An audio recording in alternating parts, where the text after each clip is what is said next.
जय श्रीराम. हरे राम राम राम हरे हरे. हरे कृष्ण कृष्ण कृष्ण हरे हरे. हरे राम राम राम हरे हरे. हरे कृष्ण कृष्ण कृष्ण हरे हरे. हरे राम राम राम हरे हरे.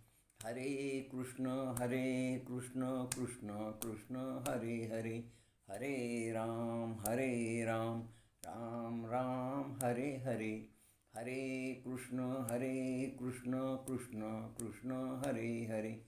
हरे राम राम राम हरे हरे. हरे कृष्ण कृष्ण कृष्ण हरे हरे. हरे राम राम राम हरे हरे. हरे कृष्ण कृष्ण कृष्ण हरे हरे.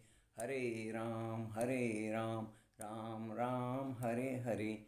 हरे कृष्ण कृष्ण कृष्ण हरे हरे. बोला पुंडलिक वरदा हरी विठ्ठल. श्री ज्ञानदेव तुकाराम पंढरीनाथ भगवान की जय. मौली ज्ञानेश्वर महाराज की जय. जगद्गुरु तुकाराम महाराज की जय. जय जय रघुवीर समर्थ. वक्रतुंड महाकाय सूर्यकोटी समप्रभ. निर्विघ्नं कुर्मे देव सर्वकार्येषु सर्वदा.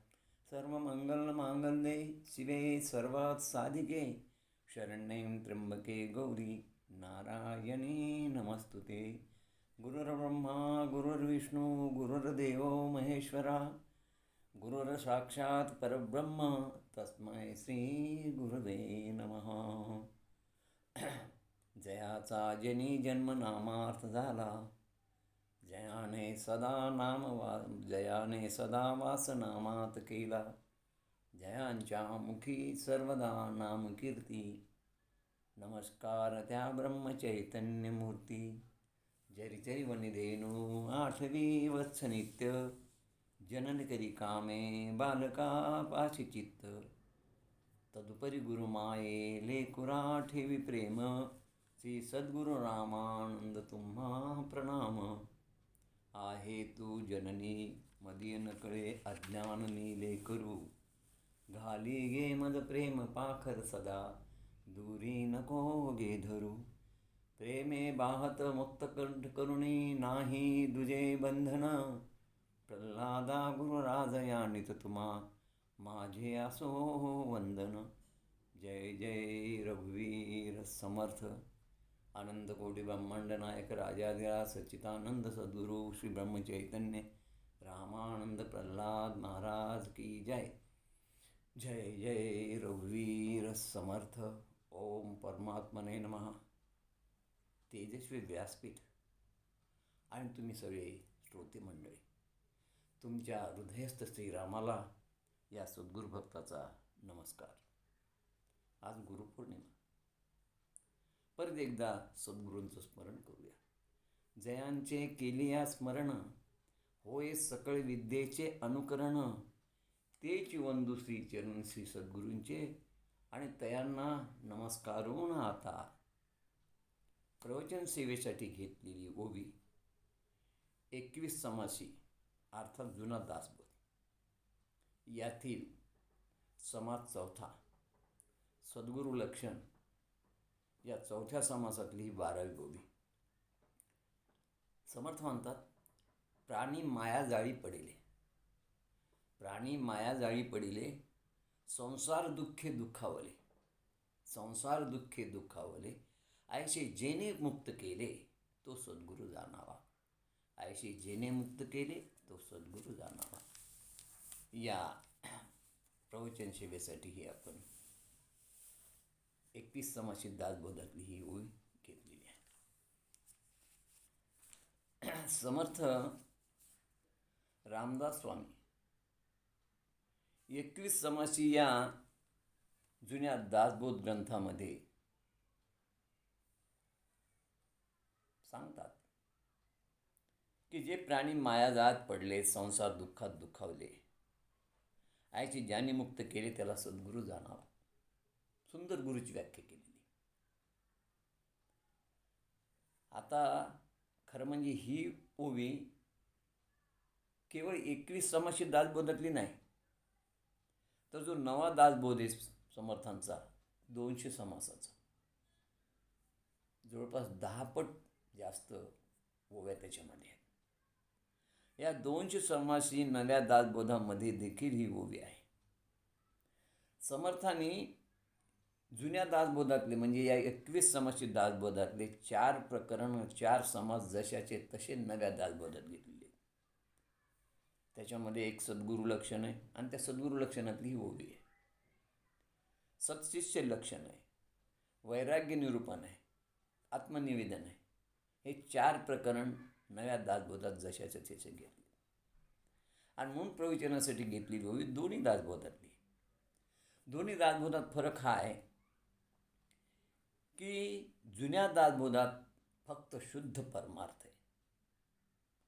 हा जुना दासबोध केवळ शिष्यांची आध्यात्मिक प्रगती व्हावी आणि त्यांनी मायामोहातून मुक्त व्हावं, हा या जुन्या दासबोधाचा हेतू आहे.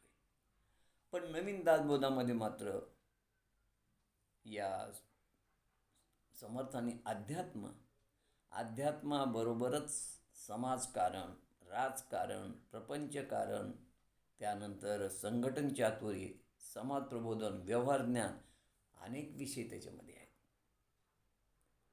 आणि म्हणून हा 21 समासी दासबोध मात्र फक्त शुद्ध परमार्थाचं ज्ञान देणारा ग्रंथ आहे आणि तो केवळ तुम्हा आम्हा शिष्याचं कल्याण व्हावं यासाठी त्यांनी समर्थांनी लिहिलेलं आहे. आज गुरुपौर्णिमा, भारतातील एक फार महत्त्वाचा हा सण. आषाढ महिन्यातील या पौर्णिमेला आपण व्यासांचा जन्मदिवस म्हणून व्यास पौर्णिमा म्हणतो, गुरुपौर्णिमा म्हणतो. कारण भारतीय संस्कृतीमध्ये गुरुला फार महत्त्व आहे, गुरुला देवाप्रमाणे मानलं जातं आणि म्हणून या गुरुपौर्णिमेला सगळ्या गुरूंचं पूजन व्हावं हा त्याचा हेतू आहे.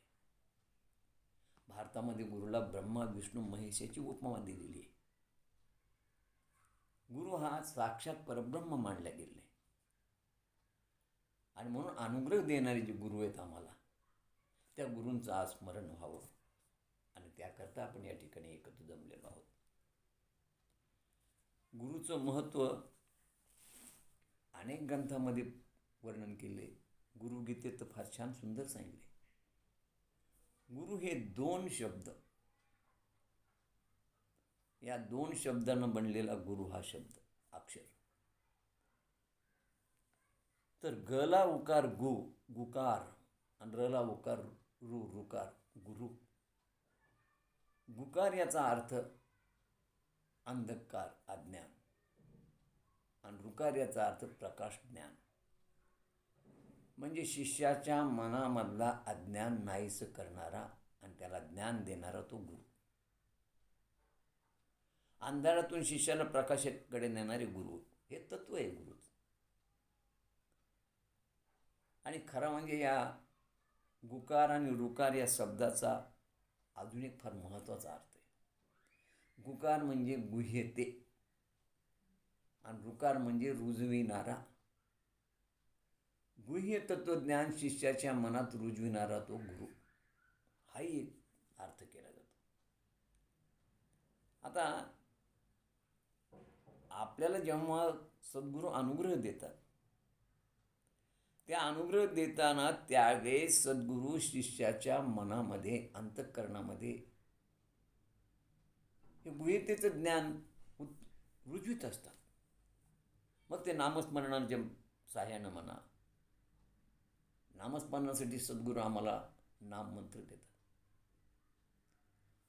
पण ते नाममंत्र म्हणजे केवळ 13 अक्षरी शब्द असा अर्थ नाही आहे. त्या नाममंत्राच्या पाठीशी प्रत्यक्ष सद्गुरूंची पूर्ण तपश्चर्या असते आणि सद्गुरूनं आपण स्वतः नामस्मरण करून हा मंत्र सिद्ध केलेला असतो. केवळ प्रल्हाद महाराजांनीच हा सिद्ध केला नाही, तर रामानंद महाराजांनी देखील हा मंत्र सिद्ध केलेला आहे आणि आपल्या शिष्याला दिला. प्रल्हाद महाराजांनी रामानंदांना ब्रह्मचर्य महाराजांनी म्हणजे ब्रह्मचैतन्य महाराजांनी स्वतः याचं नामस्मरण करून हा मंत्र सिद्ध करून आपल्या शिष्याला दिलेला आहे. ब्रह्मचैतन्य महाराजांना तुका माहिती, अशी परंपरा आहे सगळी. आणि मग या मंत्राच्या मागे या सांप्रदायिकतेचं या सर्वांची पुण्यही असते. म्हणून हा मंत्र फार महत्त्वाचा. हा नुसते शब्द नाही.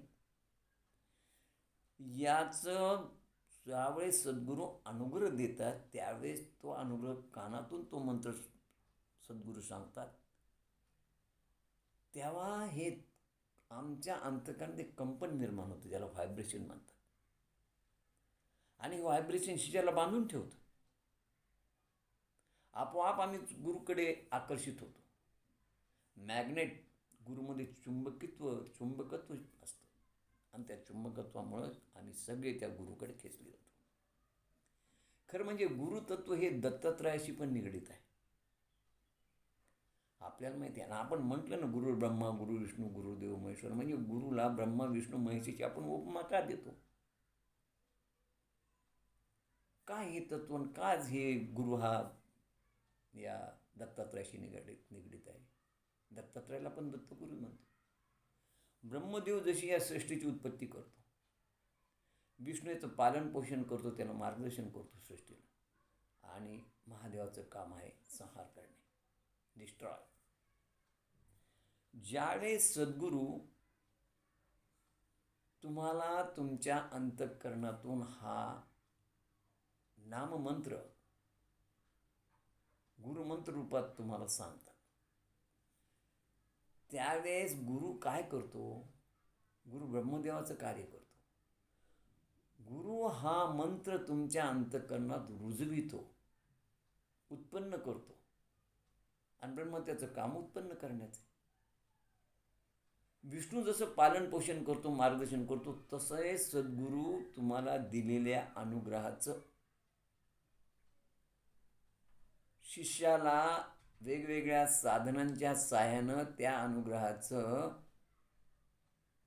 उदात्तीकरण करायला करतो, पुष्टीकरण करतो. त्या अनुग्रहाची जी आध्यात्मिक शक्ती, त्या आध्यात्मिक शक्तीला प्रगतीच्या मार्गाने प्रगतीकडे नेऊन मार्गदर्शन करतो. मग त्याला पुष्ट करणं, प्रगती करणं, हे गुरु म्हणजे विष्णूचं कार्य करतो. शंकर भगवंत संहार करतो. तर सद्गुरू आम्हाला संहार न करता, कारण हे लय तत्व आहे सद्गुरू देखील. म्हणजे सद्गुरू म्हणजे उत्पत्ती स्थिती लय, हे तिन्ही गोष्टी आम्हाला पाहायला मिळतात. लय कसा करतात सद्गुरू? सद्गुरू नामस्मरणाच्या साह्यानं, अध्यात्माच्या साह्यानं शिष्याला एवढ्या उच्च पातळीवर नेऊन ठेवतात की तो जन्म मरणाच्या रहाटगाड्याकडून मुक्तच होतो, म्हणजे त्याचा लय करतो. आणि म्हणून ही 3 तत्व सद्गुरूमध्ये आहेत बघा.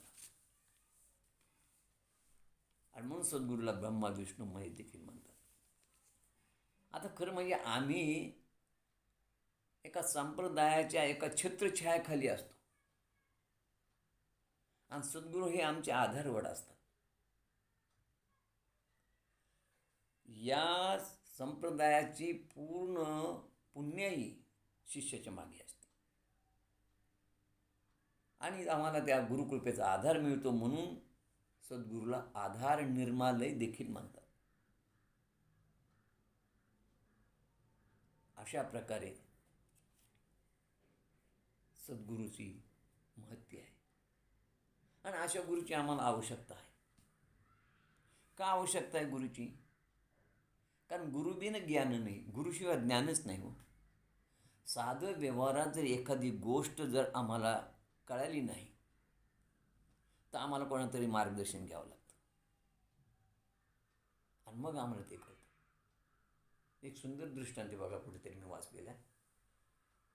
एका श्रीमंत शेठजीनं सावकाराने काही संपत्ती, आता पूर्वी बँका नव्हत्या, बँकेत पैसे ठेवता येतात, ते म्हणून लोक जमिनीत संपत्ती पुरून ठेवायची. पण लिहून ठेवायला पाहिजे. लिहून नाही ठेवले उपयोग काय? नाही तर कोणातरी सांगायला लागतं. तर या शेठजीनं लिहून ठेवलं होतं आपल्या चोपड्यामध्ये, आपल्या वह्यामध्ये, डायरीमध्ये.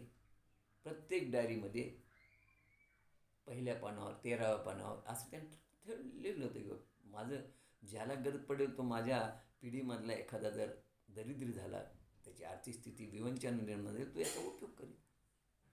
आणि म्हणून त्याने काय केलं, त्याच्यात लिहून ठेवलं होतं. आता त्यात लिहून ठेवल्यानंतर एका पुढे दुसरी पिढी उत्तम राहिली, तिसऱ्या पिढीला जरा आर्थिक विवंचना निर्माण झाली, खूप गरिबी आहे.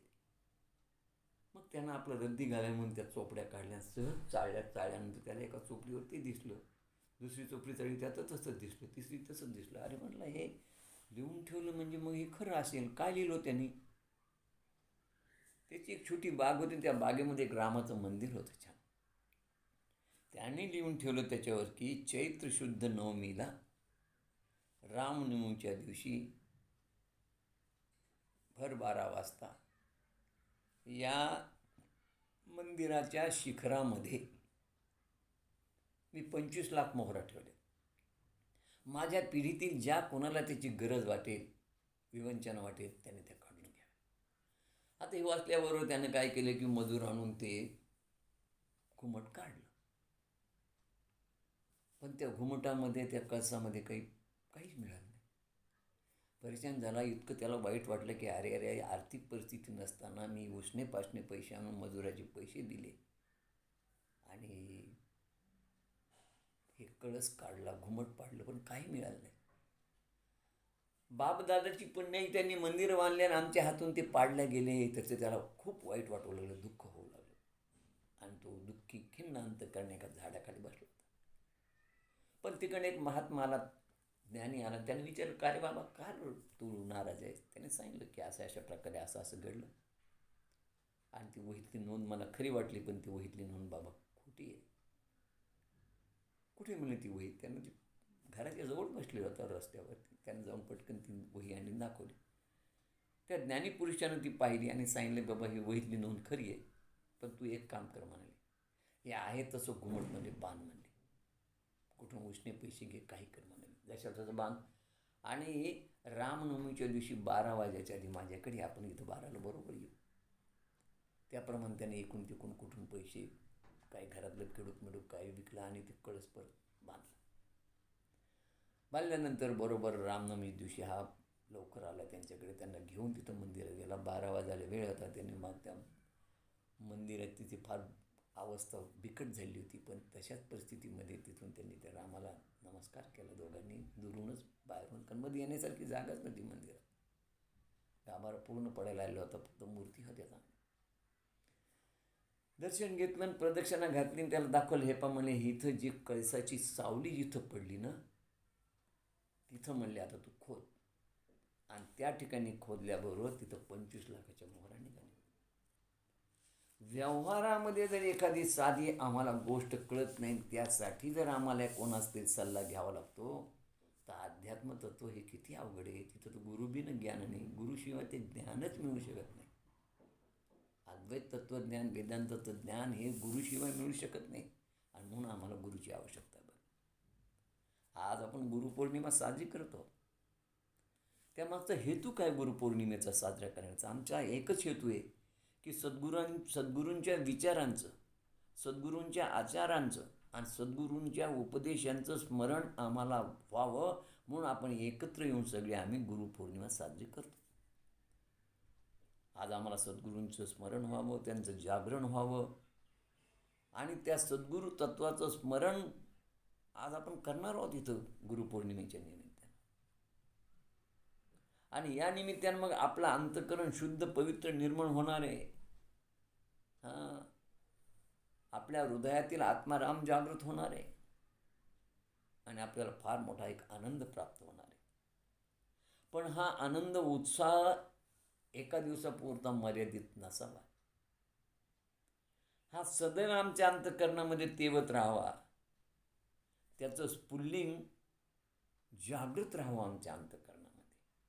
आणि म्हणून याकरता काय करावं लागतं, जसं मोबाईलला चार्जिंग करावं लागतं, तसं तुमच्या अंतःकरणाला नेहमी चार्जिंग करणं आवश्यक आहे. आणि असं चार्जिंग करावं याकरताच आपल्या बघा परंपरेमध्ये, संप्रदायामध्ये सगळे उत्सव केले जातात. प्रल्हाद महाराजांचा जन्मोत्सव होईल, त्यांची पुण्यतिथी होती, त्यानिमित्ताने एकत्र येऊन त्यांचं स्मरण करणं. रामदास स्वामींचा जन्मोत्सव करतो आपण, दासनवमी करतो, त्यानंतर महाशिवरात्र करतो, त्यानंतर रामानंद महाराजाचा जन्मोत्सव गुलाल उधळतो, त्यानंतर जिजेमाईची पुण्यतिथी करतो, 13 दिवसाचं रामनाम शिबिर घेतो वगैरे वगैरे. हे सगळे कार्यक्रम सतत का घेतले जातात, तर याच्या मागे एकच, आणि साप्ताहिक उपासना पण आपली असते, याच्या मागे एकच हेतू आहे की सतत सद्गुरूंचं चिंतन स्मरण व्हावं आणि तो ठेवा आमच्या हृदयामध्ये जागृत राहावा. त्यानंतर दुसरा हेतू असा होता की आपण सगळे एकत्र येतो, आपले शिष्य सगळे गुरुबंधू. मग एकत्र आल्यामुळे आपल्यामध्ये एक प्रेमभाव, आपलेपणा उत्पन्न होतो आणि सद्गुरूवरची आमची श्रद्धा वाढते. हा याच्या मागचा हेतू आहे. खरं तर सगळ्यात महत्त्वाचं म्हणजे आम्हाला मिळालेला हा नरदेह फार दुर्मिळ आहे. हा नरदेह सहजासहजी मिळत नाही. 84 लाख योनीमधून जेव्हा पापपुण्य बरोबर होतं बॅलन्स, त्यावेळेस नरदेह प्राप्त होतो. आणि एकदा का हा नरदेह गेला ना, परत तो मिळत नाही. शास्त्रकारांनी म्हटलंय, पुनर्वित्तम पुनर्मित्रम पुनर्भार्या यात सर्व पुनर्लभ्यम न शरीरम पुन्हा पुन्हा. एकदा गेलं की संपलं, परत हा नरदेह मिळत नाही. म्हणून हा नरदेह वाया जाऊ नये ही सद्गुरूची इच्छा असते की बाबांनो, हा नरदेह तुम्हाला ब्रह्मपदी लीन होण्यासाठी दिलेला आहे, तुम्हाला सच्चिदानंद पदवी प्राप्त करून घेण्यासाठी दिलेला आहे. आणि म्हणून काय करतात की सद्गुरू सतत तुम्हाला मार्गदर्शन करतात आणि त्यांच्या कृपेनं आमच्या या नरदेहाचं सार्थक होत असतं बघा. आणि म्हणून तुम्हाला मला हा नरदेह मिळाला आहे. आज पहा, गुरुपौर्णिमा सगळीकडे उत्साहानं साजरी होते. केवळ आपल्या संप्रदायात नाही तर सगळ्या संप्रदायामध्ये गुरुची हा उत्सव फार मोठ्या प्रमाणात साजरा होतो. कारण गुरु हे तत्व आहे, हे पण एक व्यक्तीचं नाव नाही. आज साखरखेड्याला हजारो शिष्य मंडळी जमलेली. आम्ही दरवर्षी जातो. डोळे झाकली की संपूर्ण तिथलं दृष्टी डोळ्यासमोर उभं राहतं बघा. तो महाराजाचा गाभारा, ती सजवलेली मूर्ती, त्या महाराजांच्या पादुका, सगळं आठवतं. त्या महाराजांच्या पादुका डोकं ठेवल्याबरोबर दिव्यत्वाची प्रचिती येते आणि मी आणि माझे महाराज हा भाव निर्माण होतो. खरं तर महाराज हे माझ्या एकट्याचे नाही किंवा कुणा एकाचे नाहीत, सर्वांचे आहेत, सगळ्या विश्वाचे आहेत. पण अशा प्रकारचं भाव मनामध्ये प्रत्येक शिष्याचे निर्माण होतो की महाराज माझे आहेत आणि मी महाराजाचा आहे. कारण महाराजांनी तुम्हाला शिष्य म्हणून स्वीकारलेलं आहे आणि महाराजांनी तुम्हाला शिष्य म्हणून स्वीकारल्यानंतर हे महाराज जन्मोजन्मी तुमच्याबरोबर असतात, लक्षात ठेवा. तुम्ही महाराजांना देहधारी पुरुष म्हणू नका, ते गुरुतत्व आहे. अशा अवतारी पुरुषाबद्दल ज्ञानेश्वरीमध्ये एक ओवी येते बघा. अशा गुरुतत्वाबद्दल, अशा सद्गुरूबद्दल, अशा सगुण रूपात वावरणाऱ्या गुरुबद्दल माऊली म्हणतात, ते वर्तत दिसती देही, ते वर्तत दिसती देही, ते देही ना माझ्या ठाई आणि मी तयांच्या हृदय समग्र असते.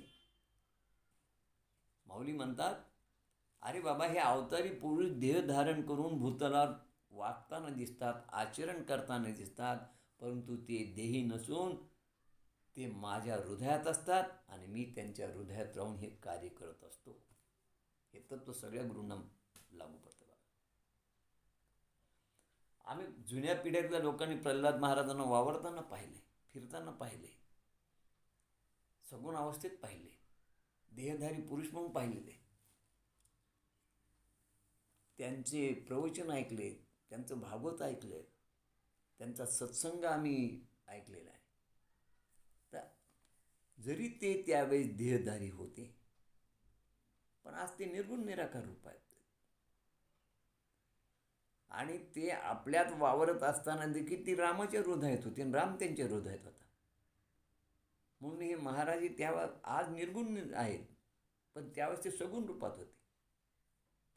पण काय होते की अज्ञानानं आम्ही त्यांना नरच मानतो. आपल्या उपासनेच्या ह्याच्यामध्ये एक पद पण आहे की तुझ्या कृपेने भवसागर हा आम्ही तो रोहो रघुपती, अज्ञानाने जन हे पहा तुझला, किती तुझला नर म्हणते. हे सगळे लोक अज्ञानानं तुला नर म्हणतात. उलट तर तुझ्या कृपेमुळं आम्ही हा भावसागर तरून जाणार आहोत. तसं हे गुरुतत्व आहे प्रल्हाद महाराजांनी. हे जळी स्थळी काष्टी पाषाणी सर्वत्र आहे बघा. आता या गुरुतत्वाचं वैशिष्ट्य त्यांचं तत्व एक असतं पण रूप अनेक असतं. आणि म्हणून आम्ही जर समजा शेगावला गेलो गजानन महाराज दर्शनात, तर आम्हाला गजानन महाराजामध्ये प्रल्हाद महाराज दिसले. आणि जर अक्कलकोटला स्वामी समर्थांच्या दर्शनाला गेलो तर स्वामी समर्थामध्ये आम्हाला प्रल्हाद महाराज दिसायला पाहिजे.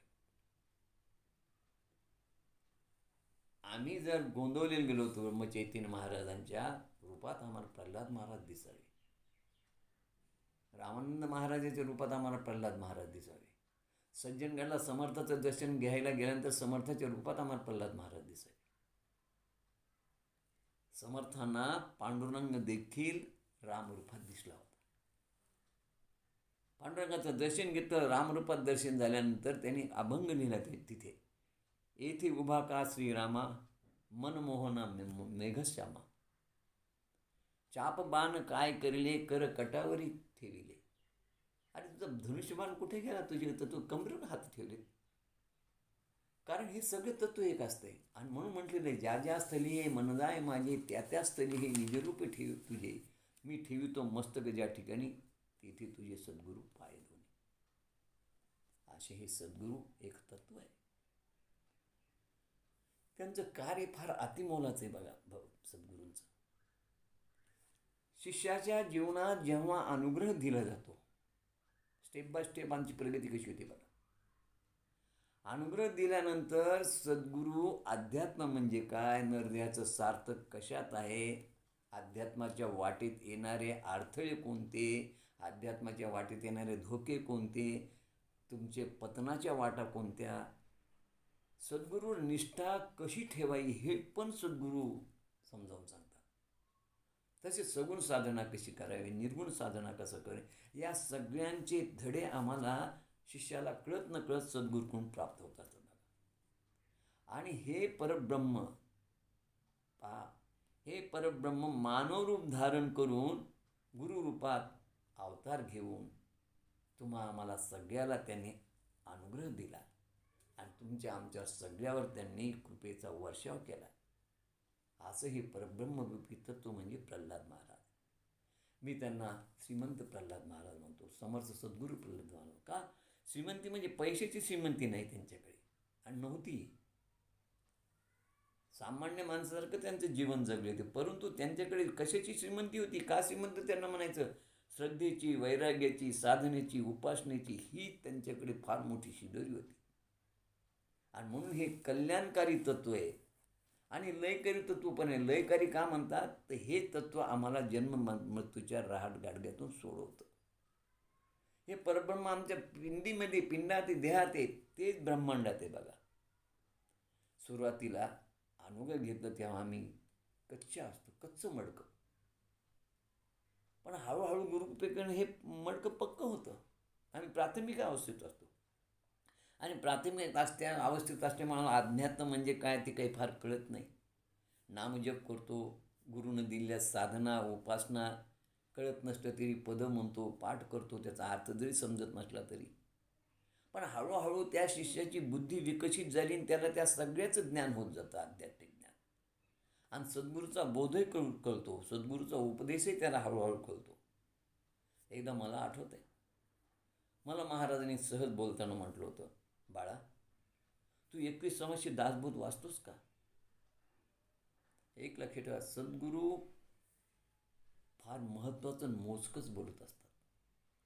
फक्त हिंट्स देतात, हिंट्स, मुद्द्याचं सांगतात. कारण त्यांचा प्रत्येक शब्द म्हणजे ब्रह्मवाक्य असतो, म्हणून ते पाल्याला लावत नाही. मला वाटतं आपल्यापैकी प्रत्येकाला, बरेच जणांना सद्गुरूने सांगितलं असं, जे जुने शिष्य आहेत, ज्यांना महाराजांचा सहवास लाभला. कारण माझ्या माहितीप्रमाणे तर बरेच जण हा 21 दासबोध त्या काळात वाचत होते आणि प्रत्येकाला सांगत असतील. पण आता सांगितल्यानंतर किती जणांनी सद्गुरूंचं सांगितलेलं वाक्य ब्रह्मवाक्य मांडलं आणि ब्रह्मवाक्य मानून किती जणांनं त्याचं अनुकरण केलं हे ज्याची त्याला माहीत. सगळ्याबद्दल काही सांगता येत नाही.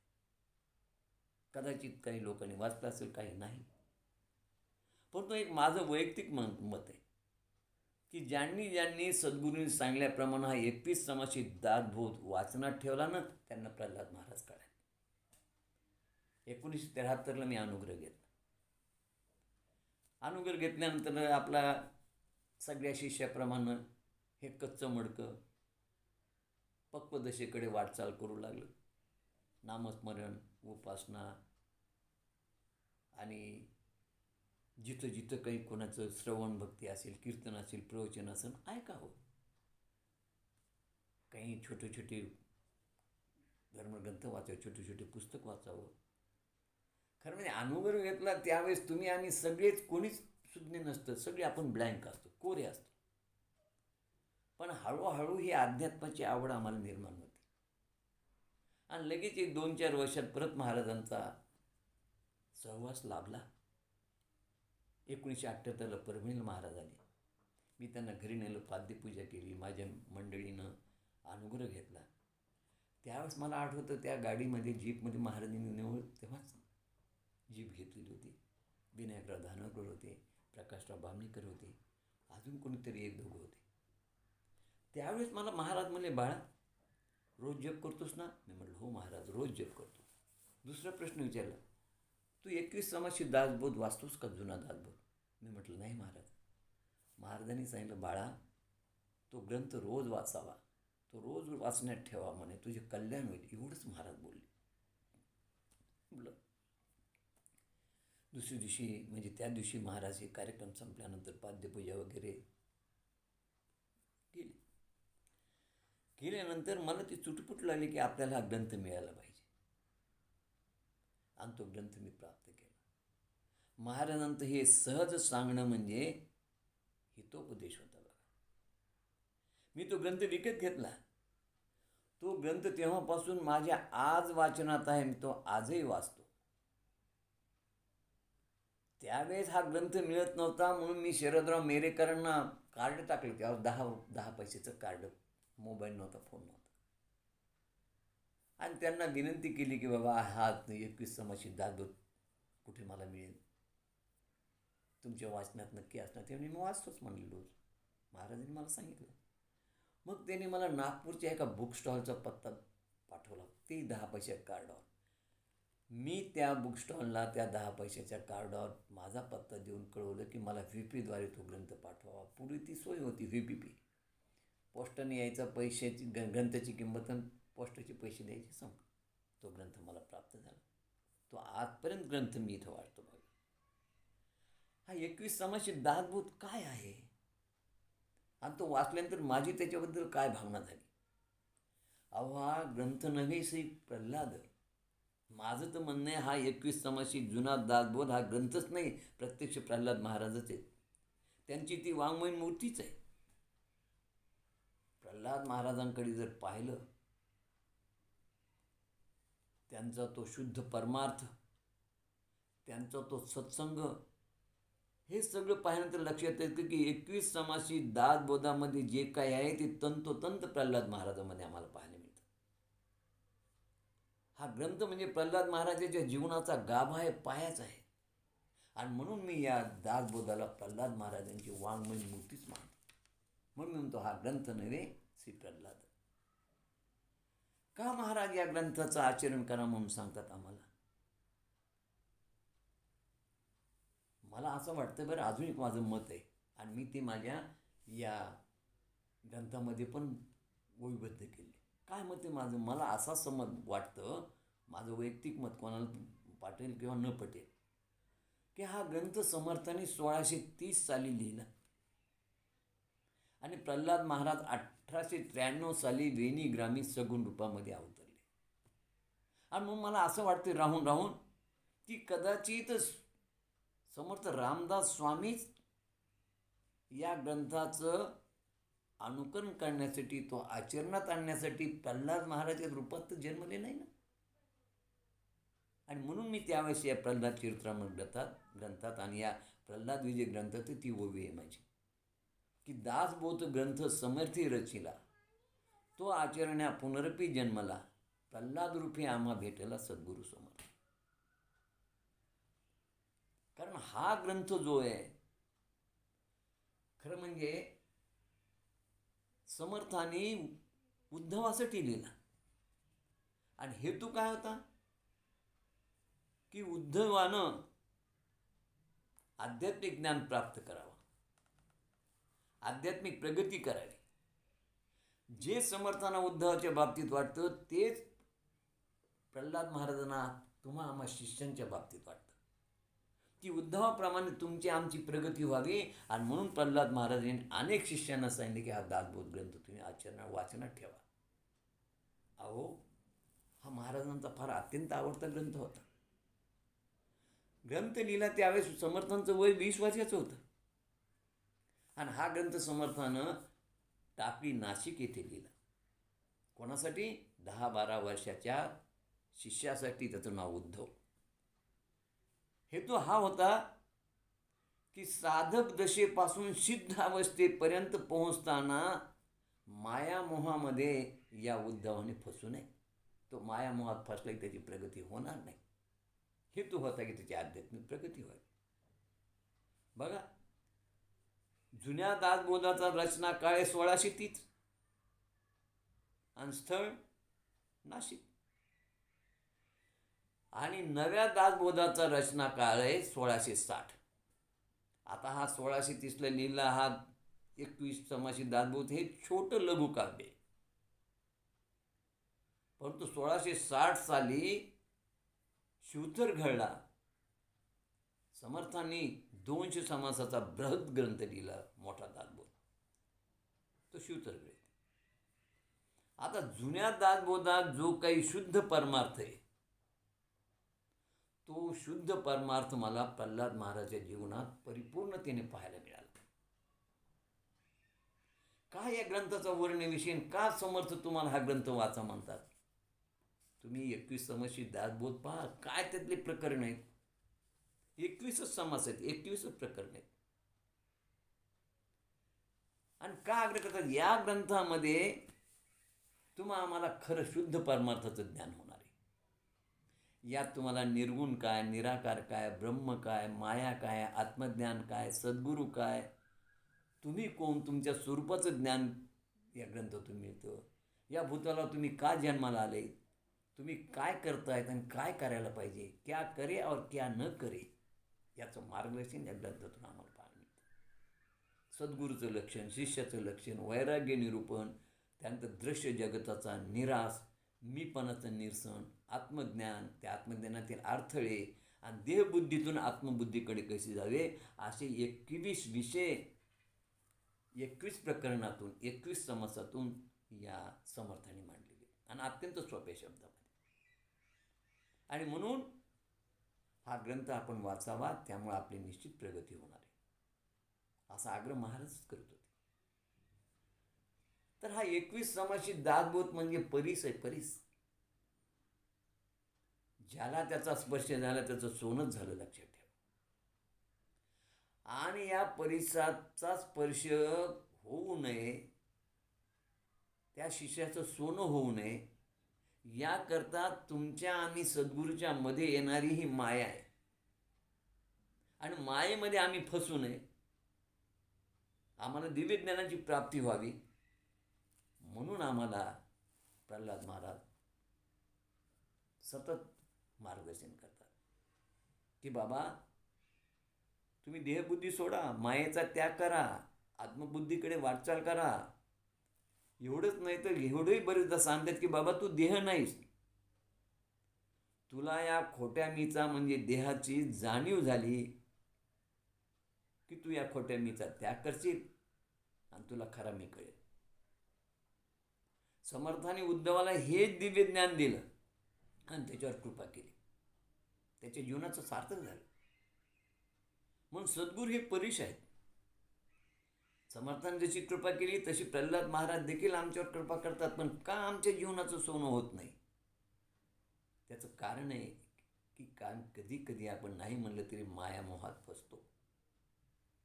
आणि म्हणून परिसृषी सद्गुरू जरी तुमच्यावर कृपा करत असले तरी आमच्या देहाचं सार्थक होत नाही, आमच्या देहाचं सोनं होत नाही. कारण ही माया आडवी येते. एकदा का तुमच्यामधली आमच्या सद्गुरूमधली आपल्यामधली माया नाहीशी झाली की संपलं. बघा, एका सद्गुरूजवळ एक परीस होता आणि शिष्याला ती परीस पाहायची फार इच्छा होती. त्याने गुरूंना विचारले की गुरुजी, आपल्याकडे तुमच्याकडे परीस आहे म्हणे, मला परीस पाहायचा. म्हणजे हो आहे म्हणाले. कुठे? म्हणजे ते लोखंडी डब्बीत. आता देवात ठेवली लोखंडी डब्बी. शिष्याच्या मनात शंका आली की लोखंडी डब्बीत आणि परीस, मग ती डब्बी सोन्याची का झाली नाही जर त्यात परीस ठेवलेला असेल तर? गुरुजीने विचारलं त्याला. मग गुरुजीने त्या शंकाचं निरसन केलं. म्हणाले, बाळा आण ती डब्बी. आणि ती डब्बी आणल्यानंतर त्या डब्बी पाहिली. म्हणाले, नीट बघ. म्हणाले, हा परीस कशावर ठेवलेला आहे? तो म्हणाला, वेलवेटच्या कापडावर. आता वेलवेटच्या कापडाच्या किती घड्यात हे बघ म्हणले. त्यानं पाहिलं. मला त्यानं तो गुरुजीनं परीस काढून घेतला आणि त्याच्या हातात ते कापड दिलं. 4 वेलवेटच्या कापडाच्या गाड्या होत्या आणि त्यात तो गुंडाळून ठेवला होता. आता म्हणले, या 4 वेलवेटच्या कापडामध्ये जर तो गुंडाळून ठेवला तर डब्बी सोन्याची कशी होईल रे? म्हणाली. तसं ही माया आपल्यामध्ये सद्गुरूमध्ये आहे. ही माया म्हणजे वेलवेटचं कापड आहे आणि त्यामुळं आमच्या जीवनाचं सोनं होत नाही. म्हणून सद्गुरूंनी आणि समर्थांनी त्यांच्या शिष्यांनी उद्धवानी मायेत फसू नये म्हणून हा ग्रंथ त्याला समजावून सांगितला की बाबा मायेचा त्याग कर. हे ग्रंथ म्हणजे साधा नाही हो. सुरुवातीला लक्षात येत, पण ग्रंथ वाचत गेल्यानंतर, नियमित त्याचं वाचन केल्यानंतर आमच्या एक गोष्ट लक्षात येते की अपरोक्ष ज्ञानाची प्राप्ती करून देणारा ग्रंथ आहे. म्हणून हा मौल्यवान ग्रंथ आहे, अनमोल ग्रंथ आहे. याच्यामध्ये अद्वैताचं विवेचन पण अत्यंत सोप्या शब्दात हो, वृक्षपणा कुठं नाहीच. म्हणजे या ग्रंथाचा हेतू आहे शुद्ध आध्यात्मिक तत्त्वज्ञान. अध्यात्माचं अत्यंत सूक्ष्म असं चिंतन या ग्रंथात अत्यंत सोप्यातल्या सोप्या भाषेत आहे. अशी भाषा एवढी सोपी कुठंच नाही. शिष्यानं मुमुक्षत्व कसं प्राप्त करावं आणि किती ओव्या आहेत? 21 समासामध्ये फक्त 1340 ओव्या आहेत बघा. आणि प्रत्येक समासाला स्वतंत्र नाव आहे. की शिष्याला सुख, समाधान, शांती मिळणं आवश्यक आहे. ही शांती का मिळत नाही, सुख का मिळत नाही, तर त्याचं कारण आहे अज्ञान. समर्थ म्हणतात अज्ञान हेच दुःखाचं मूळ कारण आहे. आणि हे अज्ञान नाहीच होण्यासाठी हा 21 समासित दासबोध ग्रंथाचं चिंतन करावं. आणि या दासबोधाच्या आधारे आपण सद्गुरूंनी सांगितल्याप्रमाणे साधना, उपासना करावी. म्हणजे तुमचं अज्ञान समूळ नष्ट होईल, नाहीच होईल. अज्ञान नाहीच झाले की ज्ञान होईल. या ज्ञानाचे 2 प्रकार आहेत, परोक्ष ज्ञान आणि अपरोक्ष ज्ञान. परोक्ष ज्ञान म्हणजे एखाद्या वस्तूबद्दलची माहिती, पण प्रत्यक्षात ती वस्तू पाहिलेली नसती, तिचा अनुभव घेतलेला नसतो. परोक्ष ज्ञान म्हणजे आमच्या या बाह्य गोष्टीवर किंवा पंचेंद्रियावर अवलंबून असलेलं ज्ञान. थोडक्यात पुस्तकी ज्ञान, पोपटपंची. परंतु अपरोक्ष ज्ञान हे आतून स्वयंमेव प्रकट झालेलं असतं. अनुभवजन्य ज्ञान असतं, अनुभव घेतलेलं ज्ञान असतं. उदाहरण जर सांगायचं झालं की तुम्हाला जर दिल्लीला जायचं असेल आणि तुम्ही रेल्वे स्टेशनवर गेलात, तर आपण रेल्वे स्टेशनवर एक बोर्ड असतो चौकशी, त्या खिडकीत आपल्याला चौकशी करता येते. त्या खिडकीमध्ये आपण चौकशी केली की बाबा मला दिल्लीला जायचं, कसं जावं लागेल, काय झालं असेल ते सगळं, रेल्वेचा वेळ, टाईम, कुठल्या प्लॅटफॉर्मवर कुठं कसं उतरावं, काय उतरावं, सगळं सांगते. सांगणाराला विचारा तुम्ही दिल्लीला गेले होते का? तो म्हणजे नाही गेलो मी. मग कशाहून? माझ्याकडे असलेली हे उपलब्ध साहित्य, कॉम्प्युटर, ही माहिती, हे ज्ञान याच्यातून सांगतो मी. तर ही सगळी पोपटपंची, हे अनुभवजन्य ज्ञान नाही. उलट जेव्हा वाल्याने रामनाम घेतल्यानंतर वाल्याचा वाल्मिकी झाला आणि तेव्हा त्याला त्या रामनामाचं महत्त्व कळालं. मग ते रामनामाचं महात्म्य त्याने वाल्मिकी रामायणात वर्णन केले. तर ते वाल्याचा अनुभवजन्य ज्ञान आहे, ते त्याला प्राप्त झालेलं गुह्य तत्त्वज्ञान आहे. आणि असा अनुभवजन्य ज्ञान याला गुह्य तत्त्वज्ञान म्हणतात, यालाच अपरोक्ष ज्ञान म्हणतात. जे अनुभवातून प्राप्त झाले, वाचून ऐकून पोपटपंचीनं प्राप्त झालेलं ज्ञान हे अपरोक्ष ज्ञान होऊ शकत नाही. सतत जर तुमच्या वाचनामध्ये हा 21 समाशी भागवत असेल, रोज वाचून तर नवीन नवीन प्रत्येक ओळीतून दरवेळेस प्रत्येक वेळेस नवीन अर्थ प्राप्त होतो. आणि नवीन नवीन अर्थ प्राप्त होऊन आम्हाला अपरोक्ष ज्ञान होतं. आणि अपरोक्ष ज्ञान प्राप्त होणं हा खरा म्हणजे या ग्रंथाचा हेतू उद्देश आहे. आमचं अज्ञान नाहीच होतं आणि आम्हाला ते अनुभवजन्य ज्ञान प्राप्त होतं बघा. आणि या अपरोक्ष ज्ञान म्हणजे सद्गुरू प्रल्हाद महाराज काय करतात की हा ग्रंथ तुम्ही जर सतत तुमच्या वाचनात ठेवला, अहो हा ग्रंथ नव्हे, मी म्हणलं ना ग्रंथ नव्हे, हा श्री प्रल्हाद महाराजच आहे. या ग्रंथाच्या नित्य वाचनानं, चिंतनानं, मननानं तुम्हाला आम्हाला गुरुकृपेनं अपरोक्ष ज्ञान मिळतं. म्हणजे गुरु रोज जर तुम्ही वाचलं तर त्या शब्दाचा दररोज नवीन अर्थ त्याचा तुम्हाला प्रकट होतो आणि ते तुमच्या अंतःकरणात प्रकट होतं. ते ज्ञान, याचा अर्थ ते ज्ञान कुठून आलं तर ते ज्ञान गुरुकृपा आहे. ते या हृदयीचे त्या हृदयी गुरुनं ते अपरोक्ष ज्ञान तुमच्या आमच्या हृदयात घातलेले. आम्हाला कळत पण नाही, पण आम्ही पुष्ट होतो. आध्यात्मिक प्रगती आमची होती. पण मात्र शिष्याचं तसं समर्पण पाहिजे. शिष्य जर समर्पित असेल ना तर सद्गुरू कुठं असू द्या, तिथून तुमच्यावर कृपा होती आणि ते या हृदयची त्या हृदय ते अपरोक्ष ज्ञान तुमच्या हृदयामध्ये घालतात. तुम्ही आध्यात्मिकदृष्ट्या पुष्ट होतात. ज्ञानेश्वरीमध्ये फार सुंदर एक दृष्टांत आहे बघा.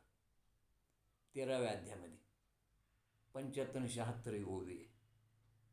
त्या ओवीतलं मी फक्त तुम्हाला थोडे अर्थ सांगणार, कारण वेळ त्या जास्त नाही आपल्याकडे. चकोर आणि चंद्राचं उदाहरण दिलं. त्यांनी सांगितलं की चंद्रबिंबातून निघणाऱ्या अमृताच्या धारा कुणाच्याही दृष्टीस न पडता फक्त चकोर पक्षाला कळतात. त्या पक्षाला त्यामुळे आनंद होतो आणि तो पक्षी पुष्ट होतो. आपल्याला अभंग माहिती, त्याचा अर्थ हाच एक, वेल्याच्या चांदण्याला भुकेला चकोर, चंद्र व्हावे पांडुरंगा मन करा थोर. अर्थ पहा त्याचा. तर या चंद्राच्या चांदण्यातून अमृतधारामधून तो पक्षी पुष्ट होतो. चंद्र कुठे पक्षी कुठे, पण या हृदयचे त्या हृदय. तसे सद्गुरू किती दूर असू द्या, शिष्य जर समर्पित असेल तर त्याच्यावर सद्गुरूची कृपा होतेच. दुसरा दृष्टांत त्यांनी 76व्या ओळीमध्ये कासवीचा दिलाय. कासवाची आई सागराच्या एका तीरावर असते आणि या कासवाची पिल्लं दुसऱ्या तीरावर असतात. पण तिथून ती कृपादृष्टीनं त्या पिलाकडे पाहते आणि पिलाची वाढ होते. तसे सद्गुरू किती दूर असले तरी त्यांच्या कृपेचा किरण शिष्यापर्यंत पोहोचतो आणि शिष्यावर कृपा होते बघा. आता हा जो ग्रंथ लिहिलाय, हा समर्थांनी लिहिलाय, तो खरा म्हणजे उद्धवासाठी. पण एक सांगतो, उद्धव निमित्त बाबांनो, माझी कळकळीची विनंती की महाराजांनी आपल्याला सांगितलं आहे म्हणजे उद्धव निमित्ताचे, सांगणारे समर्थ निमित्ताचे. पण प्रल्हाद महाराजांनी तुम्हाला तो वाचा म्हणून सांगितलं. याचा अर्थ मला सांगा ना, गाय दूध कोणाला देते? गाय दूध वासराला देते. पण आपण वासराला पिऊ देतो का? तिनं कास सोडल्याबरोबर लगेच आपण काय करतो की ते वासराला आखडून बांधतो आणि सर दूध काढून घेतो. आपण पितो आणि लोकांना विकतो. वासराला काय? तसं तिथं वासरू निमित्त आहे, तसं या ठिकाणी उद्धव निमित्त आहे. हे सगळं ग्रंथाचं तत्त्वज्ञान तुम्हा आम्हाला दिलेलं आहे, सांगितलेलं आहे. आणि म्हणून वारंवार आपण हा जुना दासबोध वाचावा. काय होतं या ग्रंथाच्या वाचनानं? शिष्य नेणिवेतून जाणीवेत जातो. नेणीव म्हणजे अज्ञान, अज्ञानातून जाणीवेत जाणं म्हणजे ज्ञानात जाणं. त्याकरता हा नित्य नेमानं तुमच्या वाचनात पाहिजे. मग ग्रंथ वाचावा, उपासना असावी, नामस्मरण असावं. मग याचा परिणाम काय होतो? याचा परिणाम हळूहळू आम्ही त्या निनिवेचा प्रांत टाकून देतो, अज्ञानाचा प्रांत सोडून देतो आणि आमची इथून आध्यात्मिक प्रगती प्रारंभ होते आणि हळूहळू आम्ही जाणिवेच्या क्षेत्रामध्ये जातो. जाणीव म्हणजे समजण्याचं क्षेत्र, उमगण्याचं क्षेत्र, आकळण्याचं क्षेत्र, विकसित होण्याचं क्षेत्र, बुद्धिमत्ता विस्तारित होण्याचं क्षेत्र. आणि अशा रीतीनं मग आमचं ते ज्ञान विकसित होत राहतं. मग आम्हाला सद्गुरू काय आहेत, रामराय काय आहेत हे कळतं. आमचं अज्ञान, आमची नेणीव कमी होते आणि नेणीव कमी झाले की आमचं माया पटल नाहीसं होतं, म्हणजे आमची मायाच नाहीशी होते.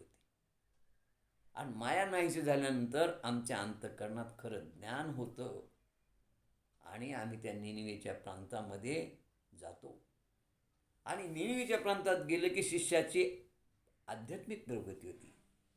मग शिष्याच्या लक्षात येतं की ब्रह्मसत्य जगत मिथ्या आहे, हे जग खोटं आहे, फक्त परमात्मा सत्य आहे. आणि अशा रीतीनं त्याच्या हे लक्षात येतं की हे जगत म्हणजे मायेचा खेळ आहे. ही माया सत्याला म्हणजे ब्रह्माला लपवते आणि जग दाखवते. जग खोटे, जे खोटे ते दाखवते आणि जे खरे ते लपवते. खोटं का तर हे टिकणारे नाही, जग नष्ट होणार आहे. आणि म्हणून हे जे तुमच्या आमच्या मनामध्ये हळूहळू अशी जाणीव होते आणि एक लक्षात येते की भगवंत खरा आहे, गुरुतत्व खरं आहे.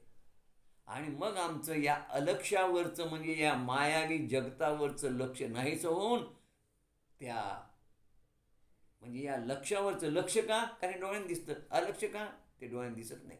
म्हणून या लक्ष्यावरचं दृष्टी नाहीच होऊन त्या लक्ष्यावरचं आमचं लक्ष निघून त्या अलक्ष्यावर आमचं लक्ष लागतं.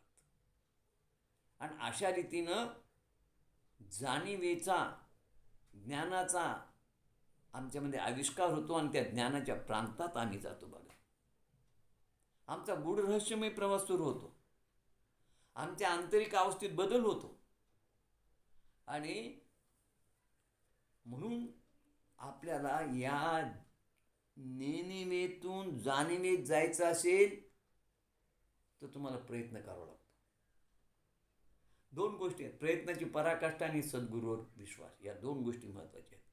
नुसते 1-2 माळा जप केला, उपासना केली, 2-4 स्तोत्र म्हणले, एवढं पुरेसं नाही. त्याकरता सद्गुरू श्रद्धा पाहिजे आणि प्रयत्नाची पराकाष्ठा पाहिजे. आपल्याला जर खरंच जर त्या ज्ञान प्राप्त करून घ्यायचं असेल, ब्रह्मसाक्षात्कार करून घ्यायचा असेल, तर एका जन्मामध्ये जर तुम्हाला मुक्त व्हायचं असेल, 84 लेणीतून फिरून फिरून आम्ही इथं आलो, आणि हे जर मुक्त व्हायचं असेल तर आम्हाला प्रयत्न करणं आवश्यक आहे. प्रयत्नाची पराकाष्ठा केली गुरुवर श्रद्धा असली तर काय होऊ शकत नाही सांगा मला. महाभारतातला एक दृष्टांत आहे की कौरव पांडवांची परीक्षा घेतली द्रोणाचार्याने. एका झाडाखाली बसले होते, समोर सरोवर होतं काही अंतरावर. 100 कौरव 5 पांडव परीक्षेला. 105 टोपल्या आणल्या होत्या. टोपल्या कशा होत्या ते माहिती आहे का? बांबू, त्या वेताच्या टोपल्या होत्या, बांबूच्या टोपल्या.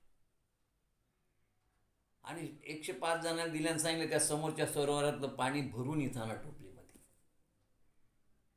आता पहिली गोष्ट, ही गोष्ट शक्य आहे का अशक्य? त्या 105 जणांनी तर टोपल्या भिरकावून दिल्या. म्हणले आमच्या बहेची बात नाही, शक्य नाही म्हणले. असं कुठं पाणी येत असते का? याचा अर्थ गुरुवचनावर विश्वास ठेवला का नाही ठेवला? आणि प्रयत्न केल्याने गुरुवचनावर विश्वास ठेवला नाही. 50 जण निघून गेले कौरव. त्याच्यानंतर काही लोक सकाळी 6 पासून, काही लोक 10, 11, 12 पर्यंत केलं, भुका लागल्या तेही निघून गेले. काही लोक 4 निघून गेले. पण सकाळी 6 पासून संध्याकाळी 6 पर्यंत एकच विद्यार्थी होता, तो म्हणजे अर्जुन. तो ती टोपली पाण्यात बुडत होता, वर येत होता, परत पाणी गळून जात होतं, परत जावं, टोपली भिजवावी, परत पाणी आणावं, परत जावं, परत सकाळी 6 पासून संध्याकाळी 6 पर्यंत हा त्याचा उपक्रम झाला. गुरुजीनं सांगितलं म्हणजे निश्चित पाणी भरणार. कारण गुरुजीचा शब्द म्हणजे ब्रह्मवाक्य. गुरुजी सांगतात ते खोटं कधी होऊ शकत नाही. पाणी भरणारच टोपली. आणि म्हणून त्यानं प्रयत्न केले सकाळपासून संध्याकाळपर्यंत. सायंकाळी 6 वाजता टोपली भरली. कशी भरली? तर सतत पाण्यामध्ये घालून घालून घालून घालून घालून घालून ते जे बाशे होते, ते जे बांबूचे कमट्या होत्या, त्या कमट्या फुगल्या. एका ते फिट्ट बसले आणि सतत ती बारीक वाळू भरली गेली. आता पाणी जात होतं, निचरा होतं, पण वाळू तिथं कोपऱ्यात बसतच होती ना. आणि म्हणून संध्याकाळी 6 वाजता ती टोपली भरली. सांगा, सुरुवातीला प्रथम ही गोष्ट आम्हाला अशक्य दिसली ना, परंतु गुरुकृपेनं अशक्य ते शक्य होतं. फक्त गुरुच्या शब्दावरती विश्वास ठेवा आणि श्रद्धा ठेवा. बघा, प्रयत्नाची पराकाष्ठा करा. तर अशी प्रयत्नाची पराकाष्ठा केली तर आम्ही त्या निनिवेतून जाणीवेकडे जाऊ बघा, आणि आम्हाला आत्मानंद प्राप्त होईल. आता आम्हा सगळ्यांना एक गोष्ट आवश्यक बघा, संसारिकांना सुख पाहिजे. आणि तुकाराम महाराजांचे गाणं घे, मन करा प्रसन्न सर्व सिद्धीचे कारण. मन जर प्रसन्न करायचं असेल तर सगळ्या सिद्धी प्राप्त करा असं म्हणतात. पण तो समर्थाने सांगितले बाबा, तुकाराम महाराजाचं चूक नाही. तुकाराम महाराजांनी सिद्धी प्राप्त करून पुढे जायला सांगितलं, पण शिष्य आम्ही जर त्या सिद्धीमध्येच जर घुटमळून राहिलो आणि त्या सिद्धीचे चमत्कार करून जगाला दाखवत राहिलो तर आमच्यात प्रगती होणार नाही. तिथं थांबायला सांगितलं का नाही, सगळ्या सिद्धी प्राप्त करून पुढे जा. सिद्धीची पावती करा आणि तिच्याहून पुढे शिखराहून पलीकडे जा. पण आम्ही त्या सिद्धीमध्येच घुटमळलं की संपलं, परमार्थ खुंटतो. पण समर्थ म्हणतात, एवढ्या सिद्धीपर्यंत जाऊच तो तुम्ही एक पहिली त्यातली जी सिद्धी आहे, अष्टसिद्धीमधली अनिमा ही पहिली सिद्धी. अनिमा, महिमा, गरिमा, लघिमा, प्राप्ती, प्रकाम्या, इशित्वा, वशित्वा वगैरे वगैरे. तर त्यातली जी अनिमा नावाची सिद्धी आहे ही प्राप्त करून घ्या. काय ही सिद्धी? ही सिद्धी तुम्हाला सूक्ष्मात सूक्ष्म होता येतं आणि कुठे जाता येतं. समर्थ म्हणतात कुठे जायचं गरज नाही. ही सिद्धी प्राप्त करून घेऊन अंतरंगात डोकवा तुमच्या, पिंडी ते ब्रह्मांडी, आणि आतमध्ये डोकावून पहा. या मधल्या चैतन्याची ओळख करून घ्या. तुमच्यामधल्या आत्मारामाला पहा, तुमच्यामधल्या भगवंताला पहा, तुमच्यामधल्या सद्गुरूला पहा. त्यामुळं ही सिद्धी भगवंत साधना करणारा ही सिद्धी प्राप्त होते बघा. अन्य सिद्धीनं परमार्थिक वाढ खुंटेल, पण या सिद्धीनं नाही. ही सिद्धी अवगत करायला पाहिजे. आणि अवगत केल्यानंतर, कारण ही सिद्धी प्राप्त करण्यासाठी देहाची आवश्यकता आहे. देह हे माध्यम आहे, म्हणून देह आहे तोपर्यंत तरी ही सिद्धी प्राप्त करून घ्यावी. अंतरंगात डोकावल्यानंतर तुम्हाला काय पाहायला मिळतं? अहो, अंतरंगात डोकावल्यानंतर या सिद्धीमुळं आमच्या जीवनात क्रांती होते, आयुष्यात आमूलाग्न बदल होतो. आणि ही सिद्धी सगळ्या शिष्यांना प्राप्त होऊ शकते. त्या सिद्धीमुळं आयुष्यामध्ये फार मोठा बदल घडतो आणि तुम्हाला आम्हाला सत्याची प्रचिती येते या सिद्धीमुळं. सत्य सत्य सत्य म्हणजे काय हो? याचं उत्तर तुकाराम महाराजांनी दिलं बघा. सत्य ते सत्य तू विठ्ठला. सत्य विठ्ठलच आहे म्हणाले. बरं, सत्य कुठं लपून बसलं, कुठं दडले? आकाशात आहे? कुठे आहे? सत्य म्हणजे परमात्मा, सत्य म्हणजे आत्माराम, सत्य म्हणजे विठ्ठल, सत्य म्हणजे राम, सत्य म्हणजे सद्गुरू. आकाशात कुठं दडलेलं नाही, ते सत्य तुमच्या हृदयातच आहे, पण ते आम्हाला ओळखता येत नाही. आणि हे ओळखणं, याची प्राप्ती म्हणजे अंतिम सत्य आहे. आणि म्हणून त्या अंतिम सत्यासाठी आम्हाला त्या अनिमा सिद्धीचा उपयोग करून आम्हाला अंतरंगात पाहायला पाहिजे, चिंतन करायला पाहिजे, साधना करायला पाहिजे. मग या साधनेनं, या सिद्धीमुळं आम्हाला आत्मारामाची, आत्मबोधाची प्राप्ती होते. आणि सामान्य शिष्याला देखील उद्धवासारखं हे ज्ञान मिळू शकतं आणि तो सुखी होऊ शकतो. समाशी दासबोध तर मी म्हणेन सुखाची गुरु केली आहे. सुख कसं मिळावं हे याचं चिंतन सतत केलं तर लक्षात येतं, तुम्हाला सुखी होता येतं. कारण समर्थांचे सगळे जर साहित्य तुम्ही पाहिलं आणि वाङ्मय पाहिलं तर समर्थांच्या वाङ्मयामध्ये काय सांगितलेलं आहे? मना दुष्ट वासना कामा नये रे. दुष्ट वासना नको, म्हणजे वासनेचा त्याग करा. 21 समाशी दासबोधामध्ये तर मीपणाचं निरसन एक समासच आहे. मीपणा ना अहमपणा सोडा, म्हणजे मीपणा नको, अहमपणा नको, वासना नको. आता तुमच्यामधला मीपणा, अहमपणा आणि ह्या वासना, ह्या इच्छा जर नाहीशा झाल्या तर 100% तुम्ही सुखी व्हाल. हे समर्थांनी पटवून दिले. त्यामुळे त्यातला मीपणाचा पूर्ण समास वाचा, मीपणाचं निरसन. आता मीपणा, अहमपणा, वासनेचा त्याग करा असं समर्थ सांगतात. मला विवेकानंदाचे चरित्रातला एक किस्सा आठवतो. विवेकानंद अमेरिकेत असताना एका इंग्रजी स्त्रीने विचारलं विवेकानंदांना की बाबा, म्हणले मला आय वॉन्ट पीस. पीस म्हणजे सुख, समाधान, शांती. मला सुख नाही, समाधान नाही, शांती नाही, ते मला हवं आहे. तर त्यावेळेस विवेकानंदांनी सांगितलं, ते म्हणाले यात 3 शब्द आहेत, आय वॉन्ट पीस. बस, म्हणजे याच्यामधला आय आणि वॉन्ट्स काढून टाका, पीस आहेच. तसं हे पीस म्हणजे समाधान, शांती, सुख कुठे बाहेर शोधत का नाही, तो तुमच्या अंतरंगातच आहे. पण या तुमच्या अंतरंगात असलेल्या या सुखावरती विरजन कोण घालतं? सुखाचं दुःखात रूपांतर कोण करतं? तर हे आय आणि वॉन्ट्स. या आय आणि वॉन्ट्स जर तुम्ही काढून टाकल्या तर सुखच सुख आहे. आय म्हणजे मीपणा, अहमपणा, वॉन्ट्स म्हणजे वासना. तुमच्या जीवनातून जर ह्या 3 गोष्टी नाहीशा झाल्या तर तुमच्याकडे सुखच सुख आहे. इतकं सुंदर रीतीनं आम्हाला हा दासबोध वाचल्यानंतर त्यातला खरा अर्थ कळतो. 21 समाशी दासबोध म्हणजे भक्ती, ज्ञान, वैराग्याचा त्रिवेणी संगमच. भक्ती काय, ज्ञान काय, वैराग्य काय, सुंदर रीतीनं वर्णन केलंय. तर या दासबोधातून आम्हाला 3 प्रकारचं ज्ञान मिळतं. स्वस्वरूपाचं ज्ञान, जगाचं ज्ञान आणि ब्रह्मज्ञान. मी कोण? तर मी देह नाही, मी ईश्वरी अंश. जग कसं आहे? हे मायावी जग आहे. आणि ब्रह्म काय? ब्रह्म हे सत्य आहे, ते कालाबाधित सत्य आहे. या 3 स्वरूपाचं ज्ञान होतं. आणि भक्ती म्हणजे पराकाष्ठेची प्रीती. भक्ताच्या मनात अनन्य भाव पाहिजे आणि भक्ताचा विषय नारायण झालेला पाहिजे.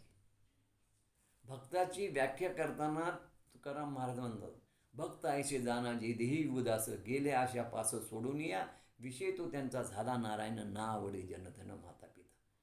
त्याचा विशेष नारायण व्हावा, त्याला जनधन माता पिता काहीच आवडू नये, याला अनन्य भक्त म्हणतात. आणि म्हणून या भक्तीची व्याख्या करताना भक्ती म्हणजे त्या प्रेमाची पराकाष्ठा, प्रीतीची पराकाष्ठा, बस. किंवा पराकाष्ठेची प्रीती म्हणजे भक्ती.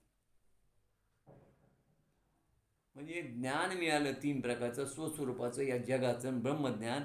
भक्ती काय कळली, वैराग्य पण कळतं. जर आम्ही जगाला मिथ्या म्हटलं, खोटं म्हटलं, तर मग या जगाबद्दल आमच्या मनामध्ये आसक्ती काय करायची? जगामध्ये अनेक विषय आहेत, पण त्या विषयाकडे ढुंकूनही न पाहणं म्हणजे वैराग्य. वैराग्य म्हणजे प्रतिकूलाचा त्याग. प्रतिकूल म्हणजे माया, मायेचा त्याग, या जगताचा त्याग, मायारूपी जगताचा. आणि अनुकूलाची निवड म्हणजे ब्रह्माची निवड म्हणजे वैराग्य. आता प्रतिकूल म्हणजे हा संसार, ही खेळणी तुमच्या आमच्या जीवनातलं.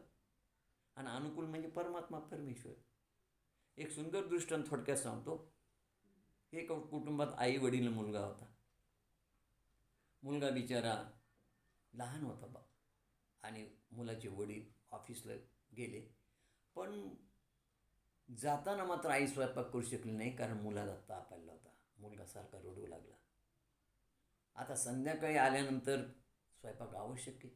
आईने त्या मुलाला समजावण्याचा प्रयत्न केला, सगळं केलं, परंतु ते ताप खूप असल्यामुळे ते मुलगा ऐकच ना, रडच ना. मग आईनं काय केलं की त्या मुलाला आवडणाऱ्या खेळण्या होत्या, त्या खेळण्या काढून दिल्या. एक दिली, परत रडायला लागला. दुसरी दिली, रडायला लागला. तिसरी दिली, रडायला लागला. स्वयंपाक काय करू देना. शेवटी आईनं त्याला उचलून पाठीत धपाटा घातला. अरे म्हणले, तुझे बाबा येणार, स्वयंपाक तर करू देणार आहे म्हणाले. तो मला तार किंवा मार, मला तूच पाहिजे, मला या खेळण्या नको. अर्थ काय? आई म्हणजे परमात्मा, परमेश्वर, सद्गुरू माऊली आहे. प्रल्हाद महाराजा, मला हे संसार नको, मला हे खेळण्या नको, मला फक्त तुम्हीच पाहिजे. तारा किंवा मारा, तुम्हीच मला पाहिजे. याला म्हणतात वैराग्य. तर हे सगळं ज्ञान या दासबोधाच्या नित्यचिंतनानं होतं. एकदा दासबोध, दोनदा दासबोध वाचून चालत नाही. आता या अभ्यासानं अनेक शिष्य बघा, त्यांनी आध्यात्मिक प्रगती केली. आता महाराज सगुण रूपात होते त्यावेळेस देह धारण केला होता त्यांनी. बरेचदा आम्ही त्यांना भेटायचो. 1893 साली त्यांनी देह ठेवला आणि त्यानंतर तुमच्यासारख्या नवीन ज्युनियर लोकांनी, शिष्यांनी त्या पादुकेवर अनुग्रह घेतला. पण पूर्वीच्या लोकांनी प्रत्यक्ष महाराजांचा अनुग्रह घेतला आहे, अनुभव घेतला आहे. महाराजांचा सत्संग त्यांना लाभलेला आहे. महाराजांबरोबर फिरले, महाराजांचे ब्रह्मवाक्य त्यांनी ऐकून घेतले आणि त्या शिष्यांना महाराजांनी या ग्रंथाचं चिंतन करा, अभ्यास करा म्हणून सांगितलं. आणि माझ्या पाहण्यातले जे 4-5 लोक होते जे त्या दासबोधाचा अभ्यास करत होते, त्यांच्या आचरणाहून, त्यांच्या वागण्याहून, त्यांच्या राहण्याहूनच कळत होतं की हे किती उच्च कोटीचे शिष्य आहेत. त्यातलं बघा शरदराव मेरेकर उर्फ भाऊसाहेब मलकापूरचे, त्यानंतर प्राचार्य बाळमाई, नंतर ते हिंगोलीचे श्रीरामपंत शुक्ल, त्यानंतर प्रभाकरराव बोराखडीकर, बाबूराव बामणीकर, हे सगळे लोक या 21 समाशी दासबोधाचा अभ्यास करायचे.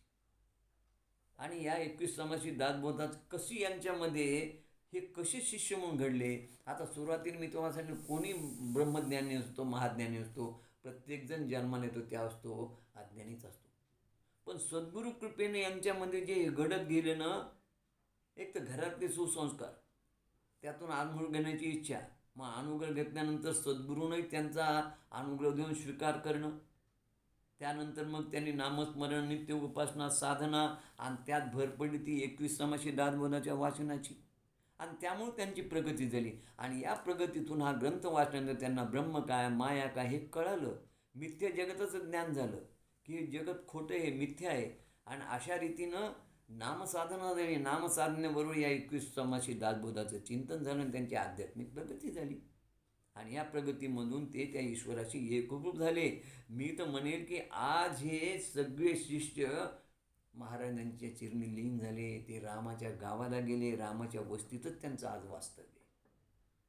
कारण मी त्यांना अनुभव दिले त्यांचे कसे स्वभाव होते, किती विद्वान होते, किती ज्ञानी होते, आणि किती बोलण्यामध्ये मार्दवता होती, किती गोड शब्द होते त्यांचे.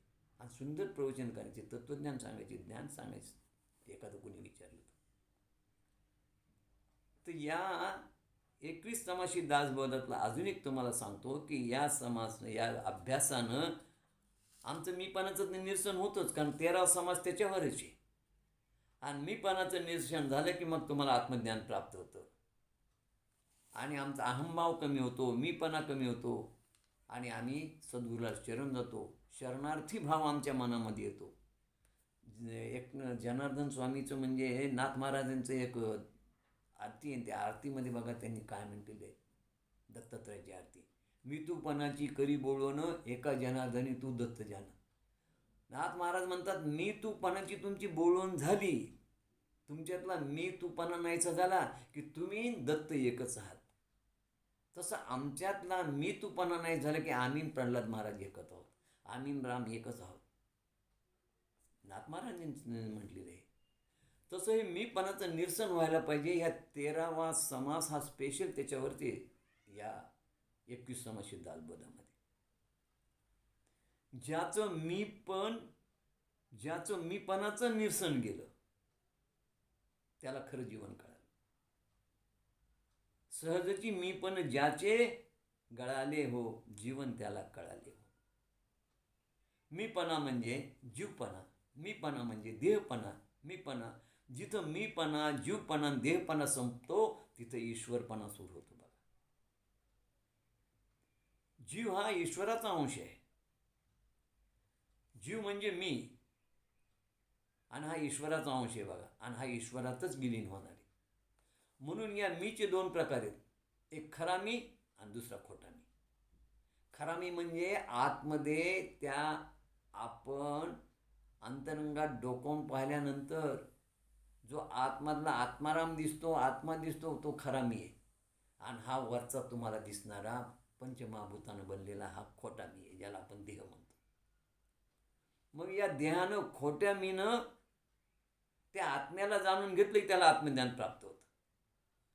म्हणून आपलं मूळ स्वरूप आपण ओळखायला पाहिजे, त्याशिवाय आत्मज्ञान कळत नाही. समर्थ या 21 समाशी दासबोधात म्हणतात, शोधिता आपले मूळ स्थान, सहजची उडे अज्ञान, या नाव म्हणजे ब्रह्मज्ञान मोक्षदायक. आम्ही आमचं स्वतःचं मूळ पण शोधता आमच्यातलं अज्ञान नाहीच होतं, आणि अज्ञान नाहीच होऊन आम्हाला ब्रह्मज्ञान प्राप्त होतं. आणि जे ब्रह्मज्ञान आम्हाला मोक्षासाठी आवश्यक आहे. आम्ही व्यवहारात सोयीसाठी मी गृहीत धरला आहे, आणि देहाला आम्ही मी म्हणतो. देह म्हणजे खोटा मी. अज्ञानामुळं काय होतं, मग या खोट्या मीलाच आम्ही महत्त्व देतो, आणि खरा मी बाजूलाच राहतो, आणि खऱ्या मीचा शोधही मनुष्य मरेपर्यंत घेत नाही. आणि मग परत पुनरपी जननं पुनरपी मरण. म्हणून सद्गुरू कृपेनं आम्हाला खोटा मी कळायला पाहिजे, देहबुद्धी कळायला पाहिजे, आणि खरा मी म्हणजे आत्माराम कळायला पाहिजे. आम्ही जर अज्ञानानं खोटा मी जोपासला, देहबुद्धी जोपासली, तर आम्ही बंधनाला कारणीभूत आहे. आणि उलट आम्ही खऱ्या मीचा जर शोध घेतला आणि त्याला जोपासलं, तर आम्हाला मुक्तीचं द्वार उघडे बघा. म्हणून खरा मी म्हणजे आत्मा, आणि खोटा मी म्हणजे देह. तुमच्यातला खोटा मी जोपर्यंत नष्ट होत नाही ना, तोपर्यंत तुम्ही सुखी होत नाही बघा. शंकर महाराजाच्या चरित्रातला एक प्रसंग आहे. शंकर महाराजाकडे शिष्य आला, आणि शिष्यानं आपलं ते संसाराचं रडगाणं सांगायला सुरुवात केली, दुःखाचं, आणि विचारलं की महाराज, मी या दुःखातून मुक्त कधी होईल? महाराज म्हणले, मी मेल्यावर. आता शिष्याला आश्चर्यच वाटलं, म्हणले अरे बापरे, काय म्हणलं, मूर्खपणा केला मी. महाराजाला म्हणलं ना, आता महाराज मेल्यावर मी कसं सुख होईल? अहो, तो उठला, निघून गेला. तो निघून गेला. तिथं जमा असलेल्या शिष्याने विचारलं, महाराज तुम्ही कशाला म्हणाले असं म्हणाले? अरे हा तुमच्या मृत्यूची आता वाट पाहिल, हा फार मूर्ख माणूस आहे. महाराज म्हणले, माझ्या मृत्यूची तो का वाट पाहिल? त्याचा माझ्या मृत्यूशी काय संबंध आहे? अरे मी काय सांगितलं त्याला कळालं नाही, तुम्हाला कळालं नाही म्हणाले. मी म्हणजे मीपणा, त्याच्यामध्ये जो पण मीपणा तो पण तो सुखी होणार नाही. मी मेल्यावर म्हणजे मी नाही, मी मेल्यावर नाही, त्याच्यामधला मी मेल्यानंतर. म्हणून त्याला त्याच्या मीचा त्याग करावा लागेल, आणि त्याचा हा मीपणा मेला की तो सुखी होईल, हे माझं म्हणण्याचा अर्थ होता मला. आता एक गोष्ट माझ्या लक्षात आली की बाबा, प्रामाणिकपणाने मी एवढा महाराजांच्या सांगण्याप्रमाणे आज्ञेनं सगळं करतो, सगळं वागतो. महाराजाच्या कृपेनं भरपूर काही मला जे ते मिळालं, अध्यात्माचं ज्ञान. पण हे ज्ञान नुसतं मिळून उपयोग नाही ना, हे ज्ञान, याला अपरोक्ष ज्ञान होणं आवश्यक आहे. आणि अद्याप तरी त्या अपरोक्ष ज्ञानापर्यंत आपण पोहोचलेलो नाही, आणि म्हणून त्याकरता आपल्याला प्रयत्नाची पराकाष्ठा आवश्यक बघा. मी वयाच्या 27व्या वर्षी म्हणजे 1978 दासबोध वाचतो. 27 उलट झाली 72. आज 72 वर्षापर्यंत देखील मला अजून आत्मज्ञान प्राप्त झाले. फक्त दासबोध समजला, तुम्हाला पटवून सांगण्यासारखाच समजला, लोकांना सांगतो तो सगळं येतो, पण त्यातून अजून मला वाल्यासारखी, वाल्मिकीसारखी आत्मानुभूती आलेली नाही बघा. ही फार मोठी खंत आहे बघा. पण मनुष्य आशेवर जगतो. आत्मानुभूती आज नाही उद्या होईल. केलेलं पुण्य वाया जात नाही. कदाचित पुढच्या जन्मामध्ये आत्मानुभूती मिळेल, परंतु तो मार्ग सोडायचा नाही आत्मानुभूतीचा. तर या ग्रंथातलं खरं तत्त्वज्ञान काय आहे की एकच महत्त्वाचं तत्त्व आहे की समर्थाने सांगितलं की तुम्ही देह संबंध सोडा. देह संबंध सोडला की आत्मसंबंध जोडतो तुमचा, आणि देहबुद्धीकडून याला आत्मबुद्धीकडे जाणं म्हणतात. पंचमहाभूताने बनलेला हा देह, या देहात जीव राहतो, आणि हा जीव ब्रह्मस्वरूप आहे. तर देह नश्वर आहे बघा. म्हणजे देहाच्या जवळ देहात राहणारा जीव, याला कोणी प्राण म्हणतं, कोणी आत्मा म्हणतं, कोणी जीव म्हणतं. पण हा मात्र अज्ञानानं स्वतःला देहच मानतो, ईश्वराचा अंश मानतच नाही. आणि मग देहाच्या सुखाला स्वतःचं सुख, देहाच्या दुःखाला स्वतःचं दुःख मानतो आणि राहतो. म्हणजे देह आणि जीव हे शेजारी शेजारी आहेत. आपण आपल्या फ्लॅटमध्ये राहतो शेजारी शेजारी, किंवा आपल्या सोसायटीमध्ये घराजवळ घर असते, शेजारी शेजारी असतो आपण. मग शेजारीच्या घरी काही दुःखद घटना घडली की आम्हाला दुःख होतं, शेजारीच्या घरी काही मंगल कार्य घडले की आम्हाला आनंद होत होतो. तसं शेजाऱ्याचं सुखदुःख एकमेकाला जाणवतं. तसं या ठिकाणी हा जीव, हा आत्मा या देहाचं सुखदुःख स्वतःचं सुखदुःख मानतो आणि स्वतःला त्रास करून घेतो. खरं देह जड आहे, त्याला काही कळत नाही, पण कळणाऱ्या जीवानं देखील या देहात वस्ती केली आणि देहाच्या पीडा तो स्वतःच्या पीडा म्हणून दुःखी होत आहे. परंतु साधू संत जे ज्ञानी महत्पुरुष असतात ना, ते या देहाच्या पीडा म्हणजे आपल्या पीडा मानत नाही. प्रल्हाद महाराजासारखे संत, ब्रह्मचैतन्य महाराजासारखं ते दुःखीच होत नाहीत, कारण ते या देहापासून वेगळे असतात. पण जीवाने देह वेगळा मानलाच नाही आणि म्हणून तो स्वतःला देहच मानतो, त्यामुळं तो दुःखी आहे. म्हणून या देहाशी संबंध सुटला पाहिजे. बघा, आता आपण गाढ झोपतो, सुटत नाही का संबंध? गाढ झोपेत आमचा संबंध सुटतो. आमचं डोकं दुखत असतं बघा, जागृत अवस्थेत दुखणारं डोकं झोपेमध्ये दुखत नाही. त्याचा अर्थ काय की त्या झोपेमध्ये तुम्ही देहसंबंध सोडला, जागा झाली की परत डोकं दुखायला सुरुवात होती. म्हणून झोपेत तुमच्या उशाजवळ उर्वशी असेल तरी काही फरक पडत नाही तुम्हाला, आणि पायाजवळ एखादा भुजंग असेल तरी आम्हाला काही कळत नाही, भीती वाटत नाही, कारण आम्ही झोपेत आहोत. त्यावेळेस आम्ही देहाचा संबंध सोडलेला असतो. जाग आल्यानंतर परत आम्ही देहावर येतो आणि परत सुखदुःख आमचं सुरू होतं. म्हणून पण आपल्याला रोजच असं देहापासून वेगळं होता येतं. बरं, नामसाधनेनं, गुरुच्या कृपेनं तुमचा देहाचा संबंध सुटू शकतो. ज्ञानी संत, योगी, महंत आपल्या अभ्यासाने जागेपणी या देहाचा संबंध सोडतात. ते देहात नसतातच. वागताना तुम्हाला आचरण करताना देहात दिसतात, इकडे तिकडे फिरताना, पण ते देहात नसतात. ते रामाच्या ठिकाणी असतात आणि राम त्यांच्या ठिकाणी असतो. एका साधूचा एक दृष्टांत, फार वर्षापूर्वी एक साधू आपला असं तपश्चर्या करत बसला होता. शिष्यमंडळी भोवती होती आणि कुठून तरी शिकाऱ्यानं हरणाला बाण मारला, हरण गेलं दुसरीकडे आणि तो सून घेऊन एकदम साधूच्या दंडात घुसला. आता दंडात घुसल्यानंतर शिष्यमंडळीने तो बाण उपसून काढण्याचा खूप प्रयत्न केला. त्यातला एक ज्येष्ठ शिष्य होता, अनुभवी शिष्य, तो म्हणाला असं नका करू. मला गुरु महाराज ज्यावेळेस उपासनेला बसतात, साधनेला बसतात, नामजपात बसतात आणि त्यावेळेस त्यांचा देहाचा संबंध सुटतो, त्यावेळेस तो बाण काढा. तशी ते गुरु महाराज साधनेला उपासनेला बसल्यानंतर त्यांचा देह संबंध सुटला आणि रामाशी संबंध जोडला गेला, तेवढ्या वेळात बाण काढून घेतला. तर असे सत्पुरुष अशा प्रकारे देहसंबंध सोडतात आणि म्हणून ते 24 तास आनंदात राहतात. देहाचा संबंध सुटला की त्याचा संबंध त्या आत्मारामाशी जोडला जातो. ते रामरायाच्या सान्निध्यात राहतात. ते देहाच्या वस्तीत न राहता रामाच्या वस्तीत राहतात आणि रामाच्या वस्तीत सुखच सुख आहे, दुःखाचा लवलेश पण नाही. म्हणून आत्मज्ञानी पुरुष आमचा देहाचा संबंधच नाही म्हणतात. प्रारब्धानुसार जे काही सुखदुःख असेल ते देहाला, देहाने त्याचं तो पाहिलं, आम्हाला त्याचं काही गरज नाही ना, आम्ही त्याचा विचार करत नाहीत, कारण आम्ही देहा वेगळे आहोत. आम्ही आता रामरूप झालेलो असे ज्ञानी महात्मे म्हणतात. अध्यात्माच्या बैठकीनं साधनेच्या प्रगतीवर त्यांना रामाच्या वस्तीत राहता येतं. आनंदरूप असणाऱ्या रामाच्या वस्तीत, रामाच्या सान्निध्यात ते राहतात, पण त्यावेळेस त्यांचा देहाशी संबंध नसतो, त्यांचा संबंध रामाशी असतो आणि ते एका वेगळ्या धूनमध्ये, तंद्रीमध्ये असतात. ब्रह्मानंदपदी त्यांची टाळी लागलेली असते आणि अशा रीतीने अशावेळी त्यांचा देहाशी काहीही संबंध नसतो. म्हणून 21 समासित दासबोधातून समर्थ आपल्याला उपदेश करतात की बाबांनो, आपला देहाशी संबंध नाही, हे देहरूपी गाव आपण सोडलं पाहिजे आणि आपण रामाच्या वस्तीत जाऊन राहिलं पाहिजे. यालाच देहबुद्धीतून आत्मबुद्धीकडे स्थलांतरित होणं म्हणतात. ज्या रामाच्या वस्तीत आहे ना आपण जाऊन राहू ना, तिथं मृत्यूची भीती नाही, सुखदुःखाची भीती नाही, सगळा आनंदच आनंद आहे, दुःखाचा लवलेश नाही म्हणाले. आणि त्या रामाच्या वस्तीमध्ये अमृताची कोठारे आहेत, कामधेनूची खिल्लारे, चिंतामणी आहेत, या सगळ्या गोष्टी उपलब्ध आहेत. कोणत्या गोष्टीची उणी नाही, काही कमी नाही. म्हणून समर्थ म्हणतात की रामी रामदास म्हणे, तेथे रामापाशी काय उणे. काहीच रामाजवळ उण नाही, कारण रामाचं स्वरूपच आनंदरूप आहे आणि म्हणून तिथं आनंदाची कमी नाही.